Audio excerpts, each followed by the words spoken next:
How to increase or decrease the vibration intensity of your Android device whenever you receive a call.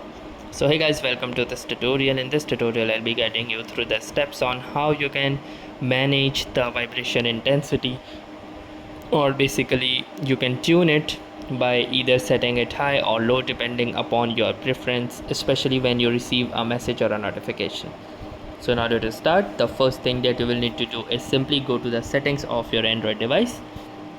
Now once you are inside the settings, you will need to scroll down until you find this option that seems like sounds and vibration. Now depending upon different types of mobiles, this setting is present in different places, but it will look something like this that says sounds and vibration.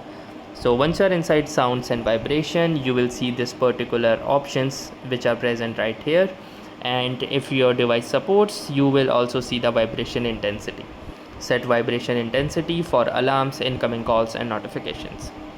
So simply click onto this, and from here, using this toggle, you can easily determine the vibration intensity for calls and alarms, and also for messages and notifications as well. So once you are done with this, you can simply tap onto somewhere else and your vibration intensity will be set. So that was all for this tutorial. Thanks for watching and have a nice day.